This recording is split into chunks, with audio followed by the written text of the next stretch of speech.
Guardians of the Galaxy ने अपना नया ठिकाना नोवेयर पर बना लिया था। वो लोग अपने हॉलिडे स्पेशल वाले पार्ट में यहाँ आ गए थे। उस समय उन्होंने द कलेक्टर से ये ग्रह ले लिया था और पीटर को यही पता चलता है कि मेंटिस उसकी सौतेली बहन है। वास्तव में नोवेयर ग्रह एक प्राचीन अंतरिक्ष जीव का कटा हुआ सिर होता है जिसके अंदर बहुमूल्य पदार्थ हैं, जिसको अलग अलग जगह से आए लोगों ने खुदाई करके निकालना शुरू कर दिया था। इसीलिए इसको खदानों की बस्ती भी कहा जाता है। यहाँ पर रॉकेट बहुत उदास रहने लगता है। कोई बात उसको अंदर ही अंदर खाए जा रही थी। ऊपर से गमोरा के मरने के गम में पीटर दिन रात शराब पीने लगता है, जिसकी वजह से वो एक दिन बेहोश हो जाता है। तो नेबुला उसे उठाकर उसके कमरे में लिटा देती है। यहाँ पर पीटर, रॉकेट, नेबुला, ड्रैक्स और मेंटिस के साथ टीम में 2 नए सदस्य जुड़ते हैं। एक canine cosmonaut the space dog, जिसको 1950 के दशक में सोवियत संघ ने स्पेस में छोड़ दिया था और लंबे समय में स्पेस में रहने की वजह से उसमें टेलीकिनेसिस की शक्तियां आ गई थी, जिसकी वजह से वो अपने दिमाग की ताकत से ही किसी भी चीज को उठा और चला सकता है। और दूसरा सदस्य है क्रैगलिन, जो पहले अंतरिक्ष लुटेरे योंडू का साथी था। उसको गार्डियंस ऑफ द गैलेक्सी के पार्ट 2 में योंडू के मरने के बाद योंडू का टेलीकिनेटिक तीर और उसको कंट्रोल करने वाला फिन पीटर ने उसको दे दिया था। अब यहाँ क्रैगलिन सबके सामने उस तीर को कंट्रोल करके निशाना लगाने की कोशिश करता है, पर गलती से वो तीर नेबुला को लग जाता है। क्रैगलिन एक लंबे समय से उस तीर पर कंट्रोल करने की कोशिश कर रहा है, लेकिन वो अभी तक कामयाब नहीं हो पाया था और निशाना ना लगा पाने की चिढ़ से वो कॉस्मो को चैलेंज करता है। कॉस्मो तुरंत अपनी टेलीकिनेसिस की ताकत से एक पत्थर को उठाकर सारे निशाने एक ही बार में एकदम सटीक लगाता है, जिसकी वजह से क्रैगलिन चिढ़कर उसे बैड डॉग बोलता है और ये शब्द कॉस्मो को पसंद नहीं होता। फिर सभी गार्डियंस जब एक साथ नाश्ता करते हैं तो क्रैगलिन उनसे कहता है गमोरा के मरने के गम में पीटर की ये हालत हो गई है। तभी नेबुला उससे कहती है कि वो मरी नहीं है, क्योंकि जिसको थैनोस ने मारा था वो भविष्य की गमोरा थी और जो गमोरा यहाँ है उसको बस पिछले कुछ सालों की बातें याद नहीं है। इधर रॉकेट उदास से अपने कमरे में एक मैकेनिकल स्वैपिंग की को देखता है और जैसे ही उसको अपनी जेब में रखता है तभी कोई बहुत तेजी से उससे टकराता हुआ नोवेयर पर आ जाता है और वो और कोई नहीं, सॉवरेन लोगों की नेता और गोल्डन हाई प्रीस्टेस आयशा का बायोलॉजिकल बेटा एडम होता है। इसको गार्डियंस ऑफ द गैलेक्सी के पार्ट 2 के एंड क्रेडिट सीन में आयशा ने ही सिर्फ अपना बदला लेने के लिए एक हथियार के तौर पर बनाया था। तभी रॉकेट उसके हाथ से निकलकर भाग जाता है। फिर एक के बाद एक गार्डियंस उससे लड़ते हैं। क्रैगलिन भी अपने तीर से उस पर चुपचाप हमला करता है, पर वो फिर भी कामयाब नहीं हो पाता। इसी बीच वारलॉर्ड रॉकेट को घायल कर देता है। उसके बाद वारलॉर्ड ड्रैक्स को बहुत मारता है। तभी नेबुला उसकी छाती में तलवार घुसा देती है। वारलॉर्ड वहीं गिर जाता है। तभी उन्हें पता चलता है कि रॉकेट गंभीर रूप से घायल हो गया है। तो पीटर और मेंटिस उसके घाव को भरने की कोशिश करते हैं, पर उस प्रक्रिया से रॉकेट और ज्यादा तड़पने लगता है। फिर वो उसकी बॉडी को स्कैन करने के लिए शिप पर ले जाते हैं। स्कैन करने पर पता चलता है रॉकेट को बनाने वाले ने उसके दिल पर एक किल स्विच लगा रखा है। फिर नेबुला सबको बताती है अगर इस किल स्विच को बंद करे बिना इसका इलाज या इसके शरीर से छेड़छाड़ की तो ये रॉकेट को मार देगा। और कहती है और शायद इस हमला करने वाले को भी उसी ने रॉकेट को लाने भेजा है जिसने रॉकेट को बनाया है। इसी बीच वारलॉर्ड घायल हालत में वहाँ से उड़ जाता है। इधर रॉकेट के जहन में वो तस्वीरें उभरने लगती हैं, जिसकी वजह से वो परेशान और उदास था। वो तस्वीरें उसको बनाने वाले हाई इवोल्यूशनरी उच्च विकासवादी की थी, जिन्होंने उसके बेबी रकून होने के समय उस पर एक्सपेरिमेंट करके उसे पिंजरे में डाल दिया था। वहाँ उसका नाम 89P13 था। छोटा सा रॉकेट डर से कांप रहा था। उसी के पिंजरे में उसे एक सी लॉयन, एक ऊदबिलाव और एक खरगोश मिलते हैं। हाई इवोल्यूशनरी ने उन पर भी एक्सपेरिमेंट करके उन्हें वहीं बंद कर रखा था। फिर ऊदबिलाव रॉकेट से बोलती है तुम डरो मत। तो रॉकेट दर्द भरी आवाज में कर रहा था और रोता हुआ कहता है मुझको बहुत दर्द हो रहा है। तभी ऊदबिलाव एक कपड़े को गीला करके उसके सिर के घाव पर लगाकर कहती है तुम्हें कुछ नहीं होगा। इतने में नेबुला रॉकेट के कोड को स्कैन करके ये पता लगा लेती है कि इसको किसी ऑर्गोकॉर्प कंपनी ने बनाया है और इसके नाम की जगह इसकी फाइल पर एक कोड है 89P13 और साथ ही बताती है कि रॉकेट के पास सिर्फ अब 48 घंटे बचे हैं। तो पीटर उससे कहता है उस कंपनी के पास इसका सारा रिकॉर्ड होगा और उन्हीं रिकॉर्डों में किल स्विच को बंद करने का कोई ना कोई तरीका जरूर होगा। तो नेबुला ऑर्गोकॉर्प की लोकेशन ढूंढ लेती है। फिर पीटर क्रैगलिन और कॉस्मो को नोवेयर की जिम्मेदारी देकर रॉकेट के रिकॉर्ड्स को चुराने के लिए ऑर्गोकॉर्प के लिए निकल पड़ता है। उसी एरिया में नेबुला का कोई बंदा होता है, वो उसको अपने आने की खबर दे देती है। दूसरी तरफ वारलॉर्ड घायल हालत में काउंटर अर्थ पर हाई इवोल्यूशनरी की लैब में अपनी माँ के पास पहुंचता है। वहीं हाई इवोल्यूशनरी आता है और उससे पूछता है क्या वो उसको ले आया, तो उसी के लोग मना कर देते हैं। आयशा गुस्से में उससे कहती है कि गार्डियंस आपकी सोच से भी ज्यादा शातिर और खतरनाक हैं। आयशा के तेज आवाज में बोलने की वजह से तभी हाई इवोल्यूशनरी आयशा का चेहरा पकड़कर उससे कहता है शायद तुम्हारी जाति को बनाते समय मुझसे कोई भूल हो गई। इस बात से वॉरलॉर्ड गुस्सा होकर उस पर चीखता है तो हाई इवोल्यूशनरी अपनी उंगली के इशारे से ही उसको लोहे की दीवार पर दे मारता है। उसके ऐसा करते ही आयशा उससे उसकी गलती की माफी मांगती है तो वो आयशा से कहता है, तुम किसी भी हालत में 89P13 को मेरे पास लाओ, नहीं तो मैं तुम्हारी पूरी प्रजाति को ही खत्म कर दूंगा, और वहाँ से चला जाता है। इधर गार्डियंस ऑर्गोकॉप के हेडक्वार्टर ऑर्गोस्कोप ग्रह पर पहुंच जाते हैं। ये ग्रह जीवित कोशिकाओं का बना हुआ था, इसलिए ये पूरा ग्रह मांस का बना होता है। नेबुला उनको बताती है ये ग्रह 3 सेफ्टी शील्ड से घिरा हुआ है, तो पीटर तीनों शील्ड्स को भेद देता है। उसके तीसरे शील्ड को पार करते ही रेवेजर्स, जिनको अंतरिक्ष के लुटेरे कहते हैं, वो उनके शिप में घुसकर उस पर कब्जा करने लगते हैं। तभी नेबुला उनके सरदार को बताती है, हमने पहले से ही गमोरा से मिलने का समय ले रखा है। गमोरा का नाम सुनते ही पीटर चौंक जाता है। गमोरा उसके सामने आती है। पीटर की आंखें फटी की फटी रह जाती हैं। फिर उनका सरदार उनको बताता है कि यूनिफॉर्म पहनकर ही वहाँ जाना, और उनको वो यूनिफॉर्म देता है। फिर उनको बताता है तुम लोगों को चोरी छुपे अंदर पहुँचना होगा। अंदर जाकर गमोरा तुमको रिकॉर्ड रूम तक ले जाएगी। इधर पीटर गमोरा से चुपचाप बात करने की कोशिश करता है, पर गमोरा उसको पहचानने से इनकार कर देती है। इधर रॉकेट के जहन में लगातार अपनी पुरानी यादें ही घूम रही होती हैं, जहाँ वो थोड़ा सा बड़ा हो गया है और अपने दोस्तों के साथ बहुत खुश है। वो तीनों उसके सच्चे दोस्त बन चुके थे।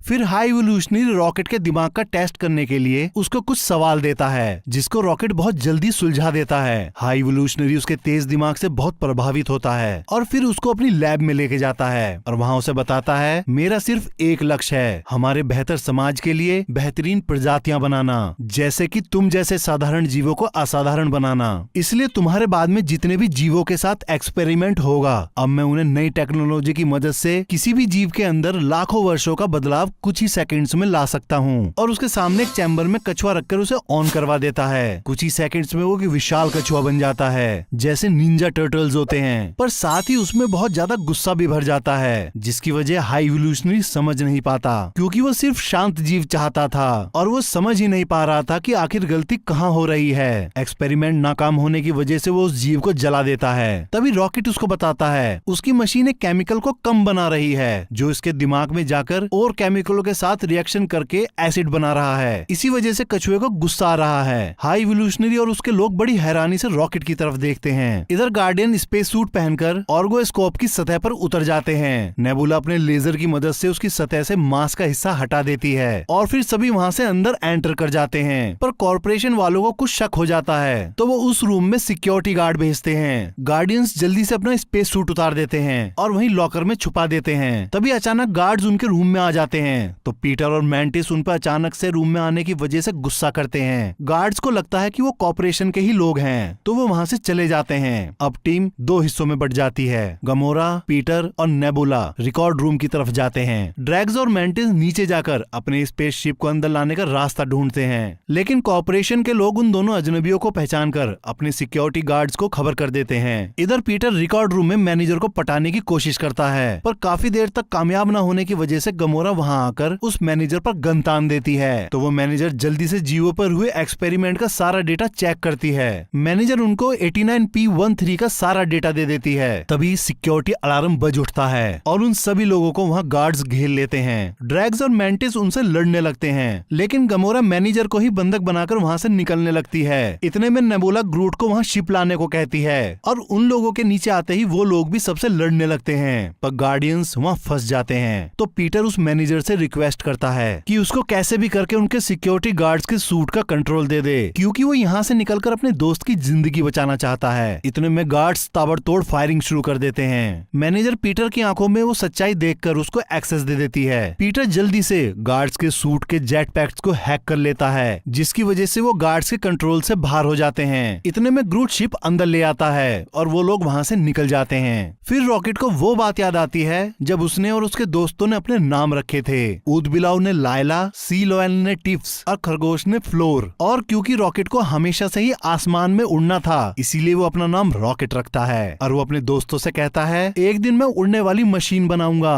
और अपने साथ तुम तीनों को उस नीले आसमान के पार ले जाऊंगा। उसकी बात सुनकर सब खुश होते हैं। अब नेबुला रॉकेट की मेन फाइल को एक्सेस करती है, तो उन लोगों को पता चलता है कि रॉकेट के बचपन में ही उसको बनाने वालों ने दरिंदगी की सारी हदें पार कर दी थी। उन्होंने उस समय उसे बिना बेहोश किए ही उसका ऑपरेशन किया था, जिसको देखकर सभी गार्डियंस दर्द से तड़प उठते हैं और सभी की आंखें नम हो जाती हैं। फिर पीटर पीटर हिम्मत करके नेबुला से पूछता है, क्या पासवर्ड मिला? नेबुला बताती है, नहीं, किसी ने आज ही इसकी कोई बड़ी फाइल डिलीट कर दी है। फिर उनको फाइल डिलीट करने वाले की फोटो दिखाई देती है। वो रिकॉर्डर थील था। अब उनको पता चलता है कि ये हाई इवोल्यूशनरी का चमचा है। तभी ग्रूट उनसे कुछ कहता है, जिसको नेबुला एक्सप्लेन करती है और कहती है, ग्रूट कह रहा है थील के सिर पर जो डिवाइस लगा है शायद पासवर्ड उसमें अभी भी स्टोर हो। तो पीटर थील को ढूंढने के लिए हाई इवोल्यूशनरी की लोकेशन का पता मैंटिस से निकलवाता है। अब उनके पास उसकी लोकेशन होती है। तो गमोरा पीटर को समझाती है कि हाई इवोल्यूशनरी कोई बच्चा नहीं है, वो तुम सबसे हजारों गुना ताकतवर है। उसने न जाने कितनी प्रजातियों को बनाया है, उसको लोग भगवान मानते हैं। लेकिन पीटर और उसकी टीम उसकी एक नहीं सुनती। इधर ऑर्गो कॉर्प में गार्ड एक लुटेरे को पकड़ लेता है। आयशा वहाँ आकर उससे गमोरा के बारे में पूछती है, लेकिन वो उसको कुछ नहीं बताता। तो वो अपने बेटे से उसका मुंह खुलवाने को कहती है। वारलॉर्ड अपनी माँ का आदेश पाते ही उस पर अपनी ऊर्जा का एक छोटा सा हिस्सा मारता है, पर उस हमले की वजह से लुटेरा भुन के हड्डी के ढांचे में बदल जाता है, जिसकी वजह से आयशा उस पर गुस्सा करती है। लेकिन तभी लुटेरे के रिसीवर पर गमोरा का संदेश आता है कि वो लोग उसको लेने आ जाएं। आयशा उससे लुटेरा बनकर बात करती है और गमोरा से उसकी लोकेशन मांगती है। गमोरा उसको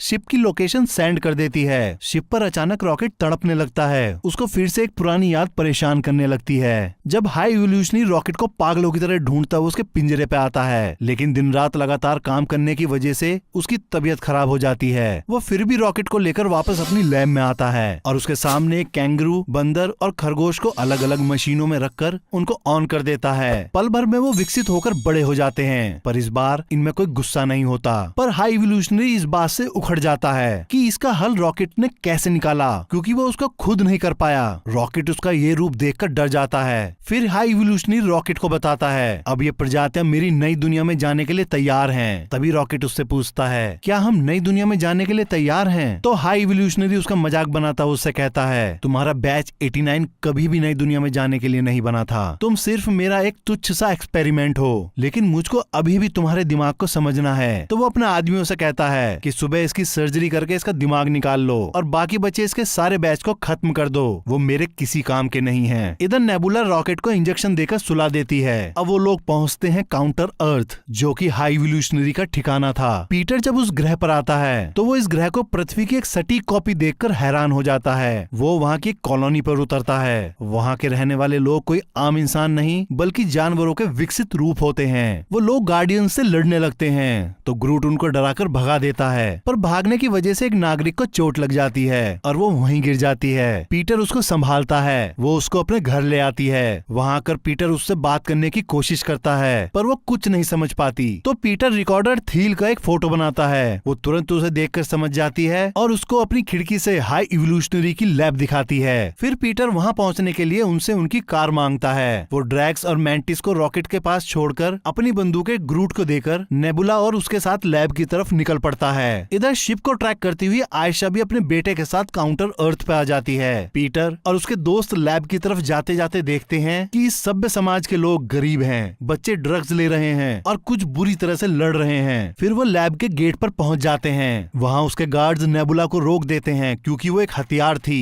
अब पीटर को स्कैन करके हाई इवोल्यूशनरी के पास उसको ले जाते हैं। हाई इवोल्यूशनरी उसका पहले से ही इंतजार कर रहा था। रॉकेट फिर से अपने पास्ट को कंटिन्यू करता है जब रिकॉर्डर थील उसको वापस पिंजरे में बंद कर देता है और उसके जाते ही रॉकेट अपने द्वारा छुपाए गए बहुत से छोटे कलपुर्जों को निकालकर आपस में जोड़ने लगता है और लायला के पूछने पर बताता है, ये लोग हमको कभी आजाद नहीं करने वाले थे, बल्कि सुबह होते ही ये हम सबको मार देंगे। रॉकेट एक मैकेनिकल चाबी बना लेता है। ये चाबी वही है जो रॉकेट ने वारलॉर्ड के हमले से ठीक पहले अपनी जेब में रखी थी। फिर वो अपने दोस्तों को बताता है कि सामने वाले कमरे के दूसरी तरफ शिप रखे हैं और मैं उन शिप्स को उड़ा सकता हूँ। मैं हम चारों को एक साथ यहाँ से आसमान के पार ले जाऊंगा जैसे मैंने वादा किया था। रॉकेट अपना लॉक खोलता है और फिर लायला का लॉक खोलता है। लायला खुशी से उसे गले लगा लेती है। तभी हाई इवोल्यूशनरी लायला को गोली मार देता है। उसके मरते ही रॉकेट का गुस्सा फट पड़ता है और वो हाई इवोल्यूशनरी के चेहरे पर अपने पंजों से कई वार करता है। तभी गोलियां चलाते हुए वहाँ गार्ड्स आ जाते हैं। रॉकेट भी उन पर गोलियां चलाकर उन्हें मार देता है, पर गार्ड्स की गोलियां टिप्स और फ्लोर को भी लग जाती हैं। रॉकेट के तीनों दोस्त मर जाते हैं। अपने दोस्तों को न बचा पाने का गम ही रॉकेट को आज भी अंदर ही अंदर खाए जा रहा था। फिर रॉकेट अकेला ही एक शिप लेकर गुस्से और अपना टूटा हुआ दिल लेकर वहाँ से निकल जाता है। इधर काउंटर अर्थ पर ड्रैक्स काफी इंतजार करने के बाद मैंटिस को लेकर लैब की तरफ निकल जाता है। वहीं लैब में हाई इवोल्यूशनरी पीटर को समझाने की कोशिश करता है कि वो बुरा नहीं है। तो पीटर उससे कहता है तुमने हमारे दोस्त के साथ अच्छा नहीं किया।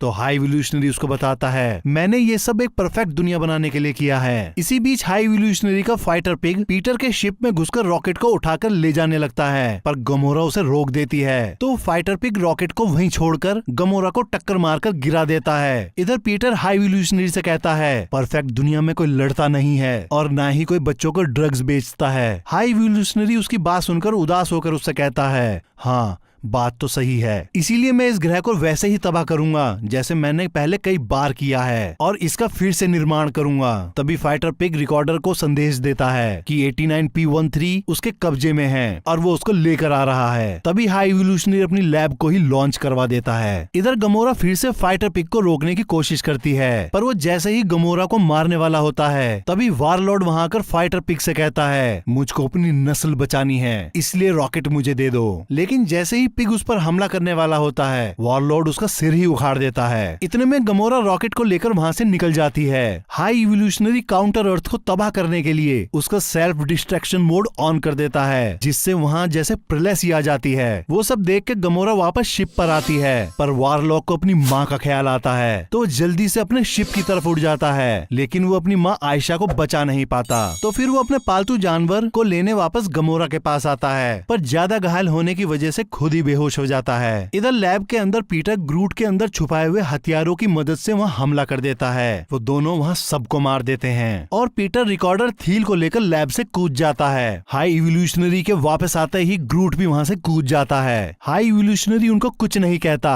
क्योंकि उसको पता है जिस ग्रह पर वो कूदे हैं वो ग्रह कुछ ही पलों में खुद खत्म हो जाएगा। इधर नेबुला, ड्रैग्स और मैंटिस पीटर और ग्रूट को बचाने के लिए उल्टा लैब पर ही कूदकर चढ़ जाते हैं। नीचे कूदते हुए ग्रूट पीटर को पकड़ लेता है और अपने लकड़ी के पंख बनाकर उसे अच्छे से जमीन पर लैंड करा देता है, पर इसमें रिकॉर्डर थील मारा जाता है। तभी गमोरा वहाँ पीटर का शिप लेकर पहुँचती है। पीटर और ग्रूट शिप के नीचे आने से बाल बाल बचते हैं। इधर लैब के स्पेस में जाने की वजह से मैंटिस, ड्रैग्स और नेबुला को सांस लेने में तकलीफ होने लगती है, वो जमने लगते हैं। तभी ड्रैग्स लैब के दरवाजे को तोड़कर तीनों को अंदर ले आता है और जिस हिस्से में वो आए थे उसमें वो देखते हैं कि हाई इवोल्यूशनरी ने बहुत सारे बच्चों को कैद कर रखा था जिन पर वो एक्सपेरिमेंट कर चुका था और उनको नए ग्रह पर ले जा रहा था। इतनी ही देर में पीटर अपना शिप काउंटर अर्थ से बाहर निकाल लेता है। फिर वो जल्दी से गमोरा की मदद से रिकॉर्डर थील का डिवाइस रॉकेट से कनेक्ट करके उसके किल स्विच को बंद करने की प्रक्रिया शुरू कर देता है। तभी पहली बार रॉकेट अपनी यादों की जगह किसी अनजान दुनिया में आकर लायला से मिलता है। वो लायला को अपने सामने देखकर पछतावे की वजह से रोने लगता है। तभी असल जिंदगी में किल स्विच का डिकोडर स्लो पड़ जाता है। रॉकेट लायला से उसको ना बचा पाने के कारण रोता हुआ उससे माफी मांगता है। तो लायला उससे कहती है तुम उस बात को लेकर पछताओ मत, मैं तो यहाँ अपने दोस्तों के साथ हूँ। फिर उसको टिप्स और फ्लोर भी मिलते हैं। उन्हें देखकर रॉकेट लायला से पूछता है क्या मैं भी यहीं रह जाऊँ? तो लायला कहती है हाँ क्यों नहीं। इतना कहते ही रॉकेट एक चैन की सांस लेता है और वो पीटर के हाथों में अपना दम तोड़ देता है। उसके मरते ही पीटर तड़प उठता है, उसकी चीख दिलों को चीरती हुई निकल जाती है, लेकिन वो फिर भी हार नहीं मानता और रॉकेट के दिल को अपने हाथों से पंप करने लगता है। अब रॉकेट की आत्मा टिप्स और फ्लोर से मिलने के लिए आगे बढ़ती है। तभी लायला उसे रोक देती है और उससे कहती है तुम अभी यहाँ नहीं रह सकते क्योंकि तुम्हारा मकसद अभी पूरा नहीं हुआ है। तो रॉकेट उससे पूछता है कैसा मकसद? तो लायला उससे कहती है हम सबको बनाने वाले को ही रोकना तुम्हारा मकसद है। इतना कहकर लायला उसे गले लगाती है और उसके कान में कहती है ये कहानी हमेशा से तुम्हारी ही थी। इतना कहते ही रॉकेट की आत्मा वापस अपने शरीर में आ जाती है और रॉकेट जिंदा हो जाता है और किल स्विच का पासवर्ड अपना काम करके उसे बंद कर देता है। गमोरा जल्दी से मेडिकल बेल्ट उसकी छाती पर लगाकर उसको रिकवर कर देती है। सब रॉकेट को गले लगा लेते हैं। तभी नेबुला पीटर को कॉल करके बताती है कि वो उसको बचाने के लिए लैब पर चढ़ गई थी। फिर इस बात को लेकर उनके आपस में बहस हो जाती है। तभी रॉकेट बीच में बोल पड़ता है। नेबुला ये जानकर इमोशनल हो जाती है कि रॉकेट बच गया है। तभी हाई रिवोल्यूशनरी वहाँ आकर उन तीनों को बेहोश कर देता है। फिर वो पीटर से उसके दोस्तों की जिंदगी के बदले बदले रॉकेट को मांगता है और अपनी लोकेशन को उसको सेंड कर देता है। पीटर वही लोकेशन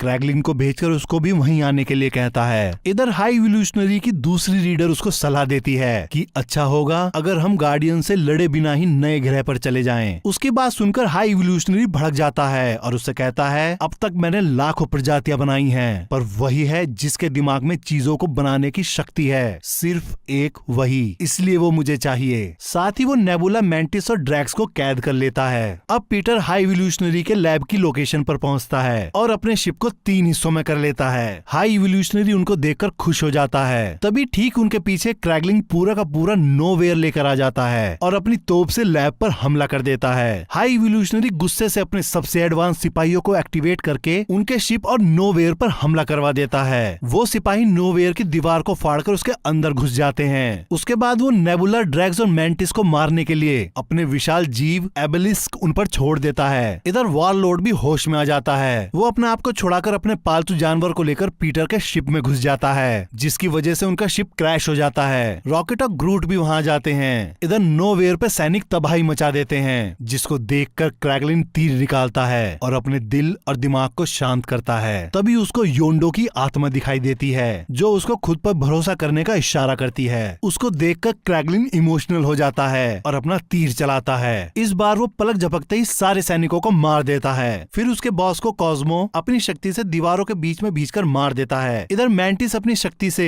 एबेलिस्क को काबू में कर लेती है। अब हाई इवोल्यूशनरी का शिप तबाह होने लगता है, तो उसकी रिकॉर्डर उससे वहाँ से पीछे हटने को कहती है, पर वो नहीं मानता। तो रिकॉर्डर के साथ वहाँ मौजूद सभी लोग हाई इवोल्यूशनरी पर ही गन तान देते हैं। तभी हाई इवोल्यूशनरी अपने शरीर से एक विस्फोटक ऊर्जा निकालता है, जिसकी वजह से पूरा कंट्रोलर रूम उड़ जाता है और वहाँ मौजूद सारे लोग मर जाते हैं। फिर वो अपने सैनिकों को 89P13 को छोड़कर सबको मारने का आदेश दे देता है। अब सब गार्डियंस मिल जाते हैं। तभी रॉकेट को अपना पास्ट याद आता है। अब वो उस किस्से को खत्म करने की ठान लेता है। अब गार्डियंस की लड़ाई हाई इवोल्यूशनरी के लोगों से होने लगती है। फिर वो लोग बच्चों को बचाने लगते हैं। तभी ग्रूट के पीछे से वॉरलॉर्ड आ जाता है। वो जैसे ही अपनी पावर ऑन करता है, कमजोरी की वजह से खुद ही बेहोश हो जाता है। इधर नेबुला क्रैगन को दोनों शिप जोड़ने को कहती है, जिससे बच्चों को नोवेयर पर लाया जा सके। वो वैसा ही करता है। अब वो दोनों शिप अपनी जगह से हिले ना, तो कॉस्मो अपनी ताकत से उन दोनों शिप को चिपका देता है। ग्रूट वॉरलॉर्ड को भी बचा लाता है, तो वो बड़ी हैरानी से उससे पूछता है, मैं तो तुम्हारा दुश्मन हूँ, तुमने मुझे क्यों बचाया? तो ग्रूट कहता है, आई एम ग्रूट। तो ड्रैक्स उसको बताता है कि ग्रूट कह रहा है कि एक मौका सबको मिलना चाहिए। अब रॉकेट को छोड़कर सब लोग नोवेयर पर चढ़ जाते हैं। पीटर नेबुला से रॉकेट के बारे में पूछता है, तो वो मना कर देती है कि उसने नहीं देखा। इधर रॉकेट अपने पिंजरों के पास आता है। वहाँ उसको बेबी रकून्स मिलते हैं और यहीं उसे पता चलता है कि वो सच में एक रकून ही है। रॉकेट उन्हें देखकर इमोशनल हो जाता है और जैसे ही उनको आजाद कराता है, वो देखता है वहाँ और भी बहुत सारे जानवर हैं। तभी हाई इवोल्यूशनरी वहाँ आकर रॉकेट पर हमला कर देता है और गुस्से में उस पर चिल्लाने लगता है। रॉकेट अपना एंटी ग्रेविटी बूट को ऑन कर देता है और नीचे आते ही उस पर गोली चला देता है। अब इससे पहले वो रॉकेट को मारता, सभी गार्डियंस वहाँ आकर हाई इवोल्यूशनरी को मारने लगते हैं। तभी गमोरा अपना चाकू उसके पेट में घुसा देती है और उसके चेहरे से उसका मास्क हटाती है। उसका चेहरा बद से बदतर होता है। ये रॉकेट के पंजे से हमला करने के कारण हुआ था, जब हाई इवोल्यूशनरी ने लायला को गोली मारी थी। अब रॉकेट उसको बिना मारे सबके साथ वहाँ से जानवरों को बचाकर नोवेयर पर ले जाता है। पीटर भी भागकर नोवेयर पर कूदने ही वाला होता है, तभी उसकी जेब से उसका वॉकमैन गिर जाता है। वो उसे वापस उठाने जाता है, लेकिन कॉस्मो ज्यादा देर शिप को जोड़े नहीं रख पाता और बेहोश हो जाता है, जिसकी वजह से शिप अलग अलग हो जाते हैं और पीटर नोवेयर तक नहीं पहुंच पाता और वो अंतरिक्ष में ही बिना स्पेस सूट के रह जाता है। मेंटिस उसे देखकर चीख पड़ती है। पीटर स्पेस में जमने लगता है, तो ग्रूट उसे पकड़ने की कोशिश करता है, पर उसके हाथ भी जम जाते हैं और पीटर का शरीर अंतरिक्ष के दबाव के कारण फूलने लगता है। उसका वॉकमैन उसके हाथ से छूटने लगता है। तभी वॉरलॉर्ड आकर उसको शिप पर वापस ले आता है और पीटर बच जाता है और सभी लोग पीटर के गले लग जाते हैं। वॉरलॉर्ड भी उनके गले लगता है, क्योंकि अब उसका भी अपना कोई नहीं बचा था। अब गमोरा जाते जाते पीटर से पूछती है, हमारी जोड़ी खूब रही होगी। इस पर पीटर की आंखें नम हो जाती हैं और वो कहता है, हाँ बहुत ही कमाल की जोड़ी थी। अब पीटर अपने साथियों को बुलाकर उनसे कहता है, मैं थोड़े समय अकेले रहकर खुद को समझना चाहता हूँ। फिर मैंटिस कहती है, मुझको भी वो करना है जो मेरा दिल करने को कहता है। उसके बाद नेबुला ड्रैक्स से कहती है, मुझे इन बच्चों को संभालने के लिए तुम्हारी जरूरत है, क्योंकि तुम डिस्ट्रॉयर नहीं बल्कि ड्रैक्स द डैडी हो। और कहती है कि मैं नोवेयर को एक घर बनाने तक ही सीमित रहना चाहती हूँ। अब वो सब रॉकेट को ही गार्डियंस ऑफ द गैलेक्सी का कैप्टन बना देते हैं। ग्रूट पहली बार खुद से बोलता है, I love you guys. Mantis एबेलिस्क जीवों के साथ अपने सफर पर निकल पड़ती है। गमोरा वापस रेवेंजर्स के पास आ जाती है। पीटर पृथ्वी पर अपने नाना के घर आता है। उसका नाना उसे देखकर खुशी से रोता हुआ उसे गले लगा लेता है। अब दोस्तों इस मूवी का पोस्ट और एंड क्रेडिट एक्सप्लेनेशन आपको अगली वीडियो में देखने को मिलेगा और इस मूवी की यही हैप्पी एंडिंग हो जाती है। आशा करता हूँ कि आप सभी को ये एक्सप्लेनेशन पसंद आई होगी। और भी मूवी के एक्सप्लेनेशन सुनने के लिए आप हमारे इस चैनल को लाइक करें, सब्सक्राइब करें और साथ ही बेल आइकन दबाना ना भूलें।